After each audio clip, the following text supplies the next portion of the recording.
பிஸ்மில்லாஹிர் ரஹ்மானிர் ரஹீம். கண்ணியத்துக்குரிய ஏக இறைவன் அல்லாவின் நல்லடியார்களே, நம் அனைவருக்கும் அந்த ஏக இறைவன் அல்லாவின் கருணை உண்டாவதாக. இன்னைக்கு நோன்பு 8. இந்த 8வது நாள்ல அல்லாஹ் சுப்ஹானஹு அந்த 7 நாளையும் ரொம்ப லேசா நமக்கு நோன்புக்கு பரக்கத்தை கொடுக்குறான். அல்லாஹ் இந்த சக்தியை கொடுக்கணும்னா நமக்கு இந்த நோன்பு பிடிக்க முடியாது.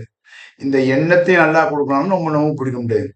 சக்தியும் வேணும், எண்ணமும் வேணும். இந்த ரெண்டும் இருந்தாதான் ஒரு காரியத்தை செய்ய முடியும். அப்போ எண்ணத்தையும் சக்தியும் கொடுத்த அல்லாவுக்கும் நம்ம புகழனைத்தும், அல்லாவுக்கும் நம்ம சுக்குர் செய்வோம். அல்ஹம்துலில்லாஹ். இப்போ 8வது நாள்ல இந்த துவாவை பார்ப்போம். இந்த துவா என்னன்னா, பிஸ்மில்லாஹ் ரஹ்மான் ரப்பனா லலம்னா அன்ஃபுஸனா வ இல்லம் தஃபிர்லனா. ரப்பனா லலம்னா அன்ஃபுஸனா ரப்பனா லலம்னா அன்ஃபுஸனா. எங்கள் ஆத்மாவுக்கு எங்களுக்கு நாங்களே அநீதி இழைத்துக் கொண்டோம், எங்களுக்கு நாங்களே தீங்கிழைத்துக் கொண்டோம். ரப்பனா லலம்னா அன்ஃபுஸனா. அடுத்தது வா 2வது, இல்லம் தஃபிர்லனா, நீ மன்னிக்காவிட்டால். நல்லா பண்ணுங்க. ரப்பனா லலம்னா அன்ஃபுஸனா, இறைவா எங்களுக்கு நாங்களே பாவம் செய்து கொண்டோம். பாவத்தை அவன் பார்ப்போம். பாவம் செய்து கொண்டோம், அநியாயம் செய்து கொண்டோம். இல்லம் தஃபிர்னா, அந்த பாவத்தை நீ மன்னிக்காவிட்டால்.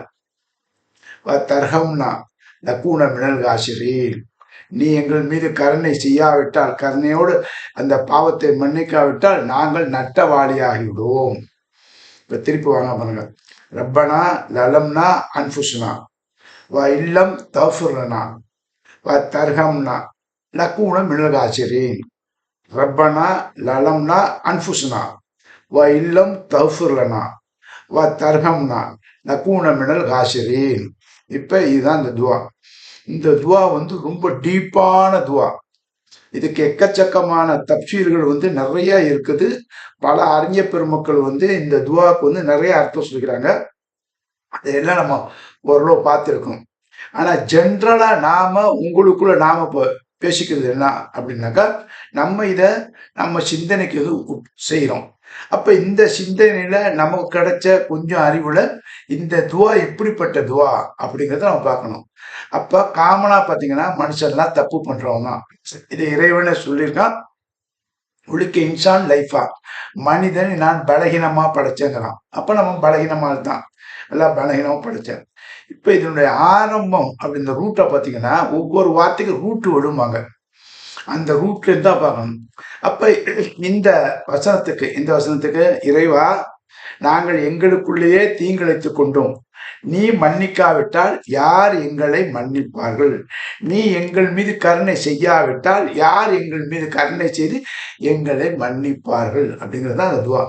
அப்ப இந்த துவா நம்ம நல்லா புரிஞ்சு உணர்ந்து பார்க்கணும். இது ரொம்ப டீப்பான துவா தான். இப்போ ஒவ்வொரு மனுஷனும் அல்லாஹ் சொல்றான் பலகீனமானவன். அப்ப பலகீனமானவங்க போது ஈமான்ல பலகீனமா இருப்போம். ஈமான்னால நம்பிக்கை. அந்த நம்பிக்கையில பலகீனமா இருப்போம். ஆனா அதே சமயத்துல நம்பிக்கையில ஸ்ட்ராங்கா இருக்கணும். அல்லாஹ் என்ன மன்னிப்பான் என்ற எண்ணத்துல ஸ்ட்ராங்கா இருக்கணும். இந்த பலகீனமான இடம் சிலதுல கெட்டதுல போய் விழுந்துடும். அதை நம்மளை கண்ட்ரோல் பண்ண முடியாமையே விழும். அந்த இடத்த நீங்க பாத்தீங்கன்னாக்கா, அந்த அந்த அந்த அந்த இடத்துல நமக்கு தடுமாற்றம் வரும். அந்த தடுமாற்றத்தை அல்லாஹ்வோட பாதுகாப்பு தொடரும். இது ரொம்ப நீங்க நினைக்கிற மாதிரி ஒரு ஒரு பெரிய லெவலில் நம்ம ஒரு ரசூல்மார்களோட லெவல்ல இல்லை, சாதாரண மனுஷன் நம்ம. அப்ப இந்த வெயிட்டான துவாவை நம்ம கொடுத்துருக்கோம் அல்லாஹ். அப்ப இந்த துவாவை பார்த்துங்க. முதல்ல ஆரம்பத்துல ரூட் வேர்டு, இந்த துவாக்கு ரூட் வேர்டுனாக்கா, இந்த துவா நம்ம பேசிட்டு ரூட்டை பார்த்தீங்கன்னாக்கா, ஆதம் அலைஹிஸ்ஸலாம், ஹவ்வா அலைஹிஸ்ஸலாம், ஒரு ஆண் பெண்ணிலிருந்தால் உங்களை படைத்தேங்கிறான். ஒரு ஆணிலிருந்து ஒரு பெண்ணிலிருந்தா உங்களை படைத்தேங்கிறான். அப்போ ஒரு ஆணு பெண்ணிலிருந்து படைத்தாலும் ஒரு ஆணு பெண்ணிலிருந்து தான் வந்தான். நான் இப்ப என் தாய் தப்பு மூலியமா தான் வந்தேன், நீங்க உங்க தாய் தப்பு மூலியம் தான் வந்தோம். இப்படியே ஒண்ணா போனீங்கன்னா கடைசியில போய் ஒரு ஆணுக்கு ஒரு பெண்ணுக்கு தான் நம்ம பிறந்தோம். இதுதான் உண்மை. இதுதான் இன்னைக்கு நடைமுறை. இதான் நம்ம பார்த்து கொண்டிருக்கோம். இதான் செயல்படுத்தி கொண்டும் இருக்காங்க. இது நம்ம கண்ணாலத்தினோம். அப்ப இந்த இடத்துல அல்லாஹ்வுடைய வார்த்தை உண்மையா இருக்குது. ஒரு ஆண் பெண்ணு தான் மூலதாரம். அப்ப அந்த ஆணையும் பெண்ணையும் படைக்கும் போது அல்லாஹ் சுப்ஹானஹு வ தஆலா நல்ல எண்ணத்தையும் கெட்ட எண்ணத்தையும் சேர்த்து வச்சு கொடுக்குறான். நல்லா கவனிங்க. நம்ம புரிஞ்சுக்கிறதுக்காக நான் பேசுறேன். இதுல தப்பு இருந்தா நம்ம டிஸ்கஷன் பண்ணலாம். அல்லாஹ் படைக்கிறதுக்கு முன்னாடியே நல்லதையும் கெட்டதையும் சேர்த்து வச்சு நம்மகிட்ட படைச்சிட்டான். மனிதன் பாதி, மிருகம் பாதி. நம்ம வந்து எப்படின்னா நன்மையும் நம்மகிட்ட தான் இருக்குது, தீமையும் இருக்குது. இந்த தீமையை வந்து செய்யறதுக்கு பார்த்தீங்கன்னா இதுக்கு ஷைத்தான்னு பேரு. ஷைத்தான்னா கெட்ட காரியங்கள் செய்யக்கூடிய எண்ணம், செய்யக்கூடிய ஷைத்தான் வந்து நம்மகிட்டயே இருக்கான். அப்ப நல்ல எண்ணமும் தீய எண்ணத்தையும் வச்சுதான் இறைவன் நம்மள படைச்சான். நல்லதை வச்சு படைக்கிற. மைனஸ் பாசிட்டிவ், பிளஸ் மைனஸ் இருந்தா தான் நல்லது கெட்டது புரியும். நெகட்டிவ் பாசிட்டிவ் இருந்தால் ஒரு காரியத்தை செய்ய முடியும். நெகட்டிவ் பாசிட்டிவ் தான் கரெக்டாக வர முடியும். நல்லா தெரிஞ்சுங்க. இது கொண்டுதான் உலகமே இயங்குது. அப்போ ஒரு மனிதன் இயங்கணும்னாக்கா இறைவனே சொல்றான், உனக்கு நான் நன்மையும் தீமையும் என் புறத்திலிருந்து கொடுத்துட்டேங்கிறான். நன்மைங்கிற நல்ல செயலையும் தீமைங்கிற கெட்ட செயலும், அந்த நல்ல செயல் செய்யற எண்ணத்தையும் கெட்ட செயல் செய்யற கெட்ட எண்ணத்தையும் உனக்கு நானே கொடுத்தேங்கிறான். நன்மையும் தீமையும் என் புறத்திலிருந்து வருதுங்கிறான் தான். இதெல்லாம் குரானுடைய ஆயத்து. அப்ப என் புறத்தில் வருதுனாக்கா இப்ப நம்மகிட்ட அல்லாஹ் என்ன வச்சுட்டா, நல்லதையும் வச்சுட்டான், கெட்டதையும் வச்சுட்டான். அப்ப நல்ல எண்ணமும் இருக்கு, கெட்ட எண்ணமும் இருக்கு. இதை கண்ட்ரோல் பண்ற அறிவுங்கிற ஆற்றலே அல்லாஹ் நம்மகிட்ட கொடுத்துட்டான். இதுதான் நமக்கு முக்கியம். இதை கண்ட்ரோல் பண்ற அறிவு, ஆற்றல். இந்த அறிவு, ஆற்றல், இந்த அறிவை எப்படி பெற முடியும்? நீங்க சொல்லுங்க, இந்த அறிவை எப்படி பெற முடியும்? ஒரு கித்தாபு மூலியமா தான் பெற முடியும். எந்த அறிவையும் ஒரு புத்தகத்தை கொண்டுதான் படிக்க முடியும். எந்த அறிவும் எந்த அறிஞ பெருமக்களுடைய கருத்து பதியப்பட்டதோ அந்த கருத்தை படிச்சாதான் அந்த அறிவு நமக்கு வரும். பட்டறிவு ஒண்ணு, அதை அடுத்தது பார்ப்போம். ஆனா ஒரு அறிவுனா யாராவது சொன்னது, யாராவது எழுதுனதை கொண்டுதான் நமக்கு அந்த அறிவு வரும். அப்ப இந்த அறிவுங்கிறது வந்து இறைவன் தன்புறத்திலிருந்து வேதத்தை கொடுத்துட்டா அந்த கித்தாபுல நம்ம எடுத்துக்கிறோம். அந்த வேதத்திலேயே வேத தூதர்களையும் கொடுத்துட்டான். வேத தூதர்கள் அழகான வழிகாட்டுதையும் சொல்லிட்டாங்க. அதான் அல்லாஹ் சொன்னா, அல்லமுல் குரான், குரானை நான் தான் கற்றுக் கொடுத்தேன்.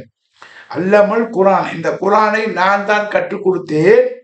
அடுத்தது அல்லஹு பயான், இதனுடைய தெளிவையும் நான் தான் கற்றுக் கொடுத்தேன். அப்ப குரான் வந்து நன்மையும் தீமையும் பிரிச்சு காட்டுது. அப்ப என் புறத்திலிருந்து நன்மையும் தீமையும் உங்களுக்கு கொடுத்து விட்டேன். அதை பிரித்து காட்டக்கூடிய கித்தாபையும் கொடுத்து விட்டேன். அந்த கித்தாபை விளக்கக்கூடிய என்னுடைய தூதர்களை உங்க மொழியிலேயே கொடுத்துட்டேன் அப்படின்ட்டான். அப்ப அவன் டியூட்டி அழகா செய்யறான். அப்ப நமக்கு என்ன பேலன்ஸ் வேணா, நன்மையும் தீமையும் நாம தான் பிரிச்சு அறிஞ்சு எடுக்கணும்.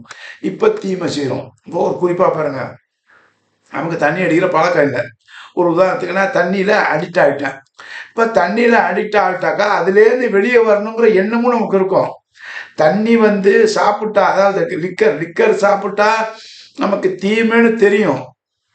அப்ப தீமைன்னு தெரிஞ்சும் அந்த தீமையில நம்ம என்ன போய் விழுந்துருது, அந்த செயலே விழுந்துடும். இப்ப இன்னொரு என்ன சொல்றது, தவறு. இந்த தவறுங்கிறது எது வந்து பல வகையான அறிவுகள், நமக்கு நல்ல அறிவுகள் வேலை செஞ்சு தவறு இதுல இருந்து வெளியே வாங்குது. வெளியே வர முடியல. அப்ப வெளியே வர முடியலன்னு நமக்கு ஒரு துணை வேணும், நமக்கு ஒரு ஊந்த சக்தி வேணும். அந்த ஊந்த சக்தி தான் இறைவன் சொல்றான், இது அனைத்தையும் நான் தான் படைச்சேன், என்கிட்ட பாதுகாப்பு கேளு, உனக்கு அந்த சக்தியை நான் கொடுக்குறேங்கிறான். அப்ப ஆதமும் ஹவ்வாவும் செய்த ஒரு தவறு, இதை செய்யாதங்கிறான் இறைவன். இதை செய்யாத, உன்னுள் படைத்த செய்தான் வந்து உனக்கு செய்ய சொல்லுவான். அவன் தான் உனக்கு விரோதி, பரம விரோதி. அவனை நான் தான் உனக்கு வச்சேன். உன்னுள்ள அவனை நான் தான் வச்சேன். அல்லாஹ்வுடைய தூதர் சும்மா ரத்த நாளத்துல வந்து செய்தான் வர்றான் அப்படின்னா என்ன அர்த்தம்? ஒரு செயல் எண்ணம் தான். அப்படியே ரத்தம் பூரா அந்த எண்ணம் இருக்கும். எண்ணமும் நல்ல எண்ணமும் கெட்ட எண்ணமும் இங்கதான் இருக்குது. அப்போ அந்த எண்ணத்தை கண்ட்ரோல் பண்ணுங்கிறான்ல. அப்ப பண்ணும் போது நம்மளால முடியல, சில விஷயத்த முடியலங்கும் போது தப்பு பண்றேன்னா அல்லாட்ட உணர்ந்து நம்ம கேட்கணும். ரப்பனா லலம்னா அன்புசனா இல்லம் தஃபுர்னா தரகம்னு கூணம் காய்ச்சல். என்னுடைய ரட்சகனே, என்னுடைய ஆத்மாவுக்கு நீ கொடுத்து இந்த மூச்சு காத்து, இந்த பாடி, இந்த ஆத்மா இல்லைன்னா பணம் தான். அப்ப இந்த மூச்சு காத்து இருக்கிறத மனுஷன் ஆக்கிரும். இந்த மனுஷனை நீ பலகீனமா படைச்ச, என்னால கண்ட்ரோல் பண்ண முடியாத சில சமயத்தில் நான் பாவங்களையும் பண்ணிடுறேன். அந்த பாவத்தை நீ மன்னிச்சிரு. நீ மன்னிக்கலன்னா வேற யாரு எங்களை மன்னிப்பா? இதான் கேள்வி. அல்லாஹ் வந்து அந்த ரூட் வேர்டு இருப்பாங்க, ஆதத்தையும் ஹவ்வாவையும் செய்யாதேங்கிறாங்க, செய்துட்டாங்க. அப்ப நமக்கும் இறைவன் சொல்ல செய்யாதடா, சில காரியங்களா செய்யாதங்கிறான். நன்மையும் தீமையும் பிரிச்சு காட்டிட்டான், செஞ்சுட்டோம். அப்ப செஞ்சா கூட இறைவன் மன்னிக்கிறேங்கிறான். என்னுடைய கருணையுமே நம்பிக்கை இருந்தால் நான் மன்னிக்கிறேன். அப்ப அதை நம்ம திருத்திக்கிறதுக்கு இறைவன்கிட்ட பாதுகாப்பு தரும். யாரெல்லாம் நான் பாவம் பண்ணிட்டேன், இந்த விஷயத்துல பண்ணிட்டேன், அந்த விஷயத்துல பண்ணிட்டேன், என்ன மன்னிச்சிடலாம், இறைவன் மன்னிக்கிறான். இப்போ ஒன்றும் வேணாம். இப்போ ஒரு அண்ணன்ட்ட சொத்து இருக்குது, அந்த சொத்துல நல்லா தெரியுது, ஒரு ஷேர் கொஞ்சம் கூட இருக்குது, அப்படி இப்படி இருக்குது. இதெல்லாம் ஒரு ஊகத்துல இல்லை, நடைமுறையில நிறைய நம்ம கேள்விப்பட்டது. உங்க குடும்பத்துல, என் குடும்பத்துல, எல்லா குடும்பத்திலும் நன்மை தீமை இருக்கும். அதை பிரிச்சு பாருங்க, நன்மை தீமை பிரிச்சு பாருங்க. அந்த தீமை மேலதான் நம்ம என்ன விழுவோம். யூசுப் அலைஹிஸ்ஸலாம் வந்து சொல்றாங்க, நான் தீமை செய்வதற்கே என் மனசு நாடுது. என் மனசு தீமை செய்வதற்கே நாடுது, அதுல போய் உழுவுன்னு நினைக்குது. அல்லாஹ் என்னை காப்பாத்தாவிட்டால் யாராலும் என்னை காப்பாற்ற முடியாது. அப்ப அதுதான் அந்த அல்லாங்கிற சக்தி தான் ரெண்டையும் கொடுத்தது. அந்த சக்தியை கூட தான் உதவி தரணும். அல்லாஹ் என்ற சக்தி, அல்லாஹ் என்ற இறைவன், அவன் தான் இந்த ரூட்டை கொடுத்தது. இந்த ரூட்டு வேலை கொடுத்த, இந்த ரூட்டுக்கு வேலை உள்ள பலனே அவன் தான் கொடுத்தான். இதை கொண்டு நாம் பாதுகாப்பு தேட வேண்டும். இப்போ இந்த வசனம் வந்து எவ்வளோ ஒரு ஊர்ஜிதமாக சொல்லுது பாருங்க. அந்த ஊர்ஜத்தை உணர்ந்து நாம் ஒவ்வொரு இரவும் என்ன கேட்கணும், சகருடைய நேரத்தில் இதை கேட்கணும். யாரெல்லாம் நாங்கள் பாவம் பண்ணிட்டோம், என்ன எல்லாம் நபுசு தான் காரணம். நபுசு கொஞ்சம் கொஞ்சம் நபுசா சொல்லுவாங்க பாருங்க. பாவத்துக்கு மெயின் காரணம் பேராசை தான். பாவத்துக்கு மெயின் காரணமா ஆசை உண்டு. எல்லாத்துலயும் ஆசை வைக்க சொல்லலாம், பேராசை கூடாது. ஆனா பேராசை தான் நம்மளை அழிக்குது. அப்ப அந்த பேராசையை வந்து எப்படி கண்ட்ரோல் பண்ணணும்னா, அந்த பேராசையை கொடுத்த இறைவனுடைய கருணையை கொண்டு, இறைவனுடைய ஆற்றல் கொடுத்தா, நமக்குன்னு சில ஆற்றல் கொடுத்துருக்காங்க, அதை கொண்டுதான் நம்ம வந்து காபந்து பண்ணிக்கணும், நம்மளை பாதுகாத்துக்கணும்.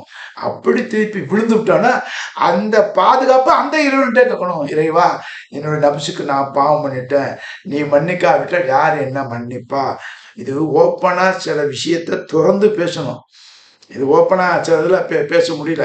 நான் நிறைய தப்பு பண்றேன், அந்த தப்பை சொல்லி காட்டி இறைவன்ட்ட நீங்க பாவம் மன்னிப்பு கேட்கும்போது அந்த பாவத்தினுடைய எஃபெக்ட் உங்களுக்கு தெரியும். மறுநாள் இல்லை மறு நிமிடம் வந்து அந்த பாவம் செய்யாம இருப்பதுக்கு உங்களை குறைச்சிக்கிட்டே வரும். அந்த நல்ல எண்ணம் மேலே வரும். கெட்ட எண்ணங்க நல்ல எண்ணங்க, இந்த நல்ல எண்ணம் மேலோங்க வைக்கணும், கெட்ட எண்ணத்தை கீழோங்க வைக்கணும். அப்ப நல்ல எண்ணம் மேலே ஏறத்தான் இதை அமுக்கும். இதை விட்டுட்டீங்க, இதை பிடிச்சி இதை அமுக்கணும். அப்ப இதுக்குத்தான் இறைவனுடைய சக்தியை வந்து எல்லாம் நம்ம கொடுத்துறான். இறைவன் சக்தி உள்ளன், மாபெரும் சக்தியாளன். அந்த கேரக்டர், அந்த குணத்தை, சக்திங்கிற அந்த கேரக்டரை எல்லாம் நம்ம கொஞ்சம் கொடுத்துருக்கான். கருணை கொடுத்துருக்கான், கோபத்தை கொடுத்துருக்கான், எல்லாம் அல்லாவுடைய கேரக்டர் அத்தனையும் நம்ம கொடுத்துருக்கான். அப்ப அந்த கேரக்டர் ஒரு கேரக்டர் தான் அல்லாவுடைய சக்தி. நம்மகிட்டயும் சக்தி இருக்குது. அந்த சக்தியை கொண்டு அடக்க முடியுமா அப்படின்னா, அந்த சக்தி எங்க இருக்குது? சக்தி கொடுத்தவன்ட்ட தான் இருக்குது. அப்போ அவன்கிட்ட தான் கேட்க முடியும், அவன்கிட்ட தான் சரண்டர் ஆக முடியும், வேற வழி இல்லை. ஏன்னு கேட்டீங்கன்னா, இதுதான் இந்த இந்த இந்த இந்த இந்த இந்த துவா இருக்கு பாருங்க. இது நீங்க என்னென்ன பாவம் பண்ணீங்களோ, நான் என்னென்ன பாவம் பண்ணுமோ அதை வந்து கன்ஃபஷன் ஸ்டேட்மெண்ட்டுமாங்க. இந்த கன்ஃபஷன் ஸ்டேட்மெண்ட்டுங்கிறது வந்து பிரத்தியார்ட்ட சொல்லக்கூடாது, நம்மளே சொல்லிக்கணும். இல்லை நம்ம அமைதியான முறையில் உட்காந்து நம்ம இறைவன்ட்ட படைச்சவன்ட்ட சொல்லணும், இந்த மாதிரி பண்ணிட்டேன், இந்த மாதிரி செஞ்சுட்டேன், இது ஏன்னா எனக்கு அந்த கெட்ட எண்ணம் மேலோங்கி விட்டது, அதை நான் விழுந்துட்டேன், இந்த பாவத்தை பண்ணிட்டேன் அப்படிங்கும்போது அந்த பாவத்துக்கு பிராயச்சித்தனமாக இறைவன் கொடுத்தலாம். யாரெல்லாம் என்னுடைய சகோதரன்ட ஒரு பங்கை நான் எக்ஸ்ட்ரா எடுத்துட்டேன்னா அந்த பங்கை திருப்பி கொடுத்துங்கிறான், மன்னிப்பேங்கிறான். அல்ல ஒரு நல்ல பொண்ணு, ஒரு பத்தினியான பொண்ணு, எனக்கு நல்லா தெரியும், என் பக்கத்தில் உள்ள பொண்ணு, எய்த்த விட்டு பொண்ணு, பக்கத்தில் பொண்ணு, நல்ல என் படித்த பொண்ணு, என் கூட படித்த பொண்ணு, அந்த பொண்ணு நல்ல பொண்ணு. ஆனால் அந்த பொண்ணு மேலே நான் கொண்டு விரோதத்தை கொண்டு அவளை பத்தினித்தனத்தை வந்து கேவலப்படுத்திட்டேன். அவள் பத்தினி தான் உண்மையான பொண்ணு, அவளை நான் அசிங்கப்படுத்திட்டேன். அப்படிங்கும்போது இறைவன் சொல்றான், நீ வந்து பாவம் மன்னிப்பு அந்த பொண்ணுட்டையும் கேட்கணும், என்னட்டையும் கேளுங்கிறான். அப்ப அந்த பொண்ணுட்டையும் கேட்டு அல்லாட்டையும் கேட்டா மன்னிக்கிறேங்கிறான். அந்த பொண்ணுகிட்ட கேட்கலன்னா இறைவன் சொல்றான், உன்னுடைய வார்த்தை, நீ உண்மையான வார்த்தை எப்ப பேசினாலும் அது உன் சாவு வரைக்கும் அதுக்கு வந்து பிராயச்சித்தம் இல்லை, அந்த வார்த்தைக்கு வெயிட்டே இல்லைங்க. அதாவது இறைவன் சொல்றான், யாராவது ஒரு ஆளு ஒரு பத்தினி பெண் மீது அவதூறு சொன்னாங்கன்னாக்கா, பார்க்காம அவதூறு சொல்றாங்க, இந்த கெட்ட எண்ணம் தான் நம்மளை தூண்டுது. அவதூறு யாராவது ஒரு நல்ல பெண் மீது சொல்லி அந்த பெண்ணை களங்கப்படுத்தினால் நீங்கள் நினைத்துக் கொள்ளுங்கள், அல்லாஹ் நான் சொல்றேன், அல்லாஹ் சொல்ல நான் சொல்றேன், அந்த மனிதனுடைய வார்த்தை சாகுற வரைக்கும் எடுக்காங்க, அவன் உண்மையை சொன்னாலும் எடுக்காங்க. எவ்வளவு பெரிய வார்த்தை பாருங்க, ஒரு பெண்ணுக்கு எவ்வளவு பெரிய கண்ணியம் கொடுக்க பாருங்க. அதுதான், அதாவது ரொம்ப உஷாராக்கணும். சில பேரை டேமேஜ் பண்றோம் பாருங்க, அந்த டேமேஜ்லாம் ரொம்ப ரொம்ப தெளிவா இருந்து பண்ணணும். நம்ம எவ்வளவு விஷயத்துல மற்ற நிறைய தப்பு பண்றோம். ஆகையால இதை அந்த ஆயத்தை நிறைய எக்ஸ்பிளைன் பண்ணலாம். அதுக்கு ஒவ்வொருத்தவங்களும் ஒரு ஒரு உதாரணமா இருக்காங்க. நான் ஒரு உதாரணத்துல இருப்பேன், நீங்க உதாரணத்துல இருப்பீங்க. உதாரணம் தப்புக்கு. அப்ப யார் யாரெல்லாம் தப்பு பண்றாங்களோ அவங்க எல்லாம் பார்க்கணும். இன்னும் சொல்ல போனா தப்பு நம்மளாம் சாதாரண மனுஷன், கொஞ்சம் தான் தப்பு. ஒண்ணு தண்ணி அடிப்போம், ஒண்ணு அது லேடிஸ் விஷயம், அந்த மாதிரி இந்த மாதிரி ஒண்ணு ரெண்டு இருக்கும். இல்ல பணத்துல விளையாடுவோம்.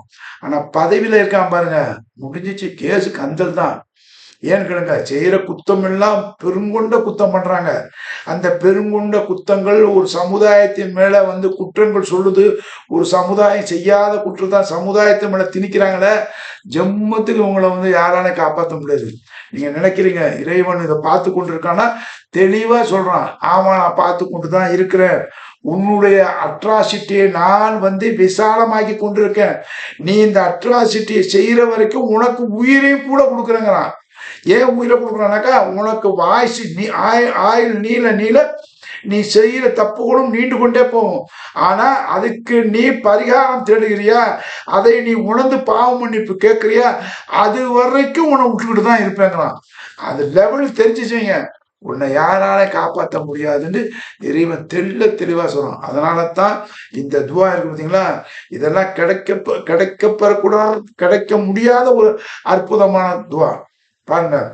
ரப்பனா லலம்னா அன்ஃபுஸ்னா, என்னுடைய ஆத்மாவுக்கு நான் தீங்கிழத்து கொண்டேன். நான் தீங்கிழத்து, என் ஆத்மாவுக்கு தீங்கிழந்தா நீங்க நினைச்சுங்க என்னென்ன செஞ்சீங்களோ, யார் யாருக்கு, உங்க தங்கச்சிக்கோ அண்ணனுக்கோ பிரத்தியாருக்கோ பெண்களுக்கோ மற்ற எதுக்கு நீங்க அநியாயம் பண்ணீங்களோ சரண்டர் ஆயிடுங்க, பாவ மன்னிப்பு கேளுங்க. அப்ப பாவ மன்னிப்பு சொல்லி சொல்லி கேட்டீங்கன்னா அந்த பாவம் மீண்டும் செய்யாம இருப்பதற்கு நம்மளை பக்குவப்படுத்தும். இதான் சொல்றான், ரப்பனா லலம்னா அன்ஃபுஸ்னா, என்னுடைய ஆத்மாவுக்கு நானே தீங்கிழத்து கொண்டேன். இல்லம் தஃபுர்னா, இறைவா நீ மன்னிக்காவிட்டால், ஏன்னா அந்த கெட்ட எண்ணத்தையும் நீ தான் கொடுத்த, நல்ல எண்ணத்தையும் கொடுத்த, ரெண்டையும் கண்ட்ரோல் பண்ற சக்தியும் கொடுத்த. இருப்பின் நான் பசிக்கிட்டேன், இருப்பின் நான் மாட்டிக்கிட்டேன், இருப்பின் நான் செஞ்சிட்டேன். இல்லம் தஃபுர்னா, தயவுசெய்து என்ன மன்னிச்சிரு, தயவுசெய்து என் மீது கருணை காட்டு, தயவுசெய்து என் மீது கருணை காட்டு. இல்லம் தஃபுர்னா, நீ கருணை காட்டாவிட்டா நான் குணமில் காசுவேன், நான் நட்டவாளி ஆகிடுவேன் அப்படின்னு அல்லாஹ் சுப்ஹானஹு வ தஆலா இந்த வார்த்தையை கேட்க சொல்றான். இப்ப இந்த வார்த்தையை கேட்கும் போது திருப்பி சொல்ல, ரப்பானா லலம்னா அன்ஃபுஸ்னா இல்லம் தஃபுர்னா தர்ஹம்னா லகுன மினல் காசிரின். அல்லாஹ் என்னுடைய ஆத்மாவுக்கு நானே தீங்கிழைத்துக் கொண்டேன், நீ என் மீது கருணை காட்டி மன்னிக்காவிட்டால் நான் நட்டவாளி ஆகிவிடுங்கிறான். அப்ப இதை எல்லாத்தையும் நம்ம மனசுல வச்சுக்கிட்டு நம்ம இந்த ஆயத்தை பேசும்போது இதை அப்படியே டெய்லி நீங்க சொன்னீங்கன்னாக்கா நம்ம பாவத்தினுடைய தன்மையெல்லாம் நம்ம கிட்ட கண்ணுக்கு முன்னாடி வரும். அந்த பாவங்களை எல்லாம் குறைக்கிறதுக்கு அந்த நல்ல எண்ணங்கள் முயற்சி செஞ்சு இந்த பாவத்தை இறக்கும். அதனால தான் அல்லாஹ் சுப்ஹானஹு வ தஆலா சொல்றான், அந்த இந்த இந்த வசனம் எதுன்னா 7வது அத்தியாயம் 23வது வசனம். 7வது அத்தியாயத்துல 7வது 23வது வசனம். இந்த 23வது வருஷத்துக்கு முன்னாடி 22 படிங்க, 21 படிங்க, அதுக்கப்புறம் 24, 25, 26 படிங்க. 26ல அல்லாஹ் சொல்றான், தாலிக்கல், இதுதான் மின் ஆயாத்தில்லா, இது என்னுடைய வார்த்தை சொல்லி காட்டுறான். இதெல்லாம் என்னுடைய வார்த்தை, நான் தான் நன்மையும் கொடுத்தேன் தீமையும் கொடுத்தேன், எல்லாத்தையும் நான் தான் கொடுத்தேன், நன்மையும் என் புறத்திலிருந்தே வருது அப்படிங்கிறான் பாருங்க. அப்ப இந்த வார்த்தை எல்லாம் சொல்றான், அல்லாஹ் என்னென்ன சொல்றானோ அதையெல்லாம் சொல்றான். தாலிக்கல் மின் ஆயாத்திலா, இவை அனைத்தும் மின் ஆயாத்திலா, என்னுடைய எழுத்துக்கள், என்னுடைய வார்த்தைகள், என்னுடைய அத்தாட்சிகள். நான் தானே படைச்சேன், உனக்கு நான் தானே கொடுத்தேன், இது அத்தாட்சி தானே அப்படின்னா. அவன் ஒவ்வொரு மனுஷன் நன்மை செய்யலாம் தீமை செய்யலாம்ல, அப்ப அது அத்தாட்சி தானே.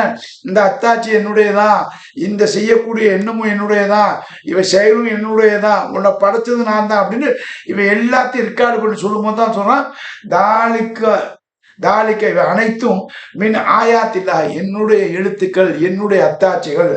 அல்லக்கும் ததக்குரும், நீங்கள் சிந்திக்க மாட்டீர்களா, நீங்கள் ஆய்வு செய்ய மாட்டீர்களா, இதை கொண்டு பாதுகாத்து கொள்ள மாட்டீர்களான்னு நல்லா இருக்கிறான். இப்ப அல்லாஹ் சுப்ஹானஹு வ தஆலா நம்மை படைத்து ஒரு வழிகாட்டுதலை கொடுத்துட்டான். வேதத்தை கொடுத்துட்டான், வேத தூதர்களையும் கொடுத்துட்டான், அதே சமயத்துல நமக்கு அறிவையும் கொடுத்துட்டான். இதை கொண்டு நம்மளை நாமளே திருத்தி கொண்டு நல்ல ஒரு சமுதாயத்துல வாழக்கூடிய மக்களாக நம்ம சமுதாயத்துக்கும் நல்ல பேர் கொடுக்கணும், நம்ம வாழ்ற நாட்டுக்கும் நல்ல பேர் கொடுக்கணும் என்று கூறி அந்த தன்மையில நம்மளை உட்படுத்தி நம்மளை பக்குவப்படுத்தி வாழணும் என்று கேட்டுக்கொண்டு நிறைவு செய்யணும். ஆகிருதான அல்ஹம்துலில்லாஹி ரப்பில் ஆலமீன். அஸ்ஸலாமு அலைக்கும் வரஹ்மத்துல்லாஹி வபரகாத்துஹு.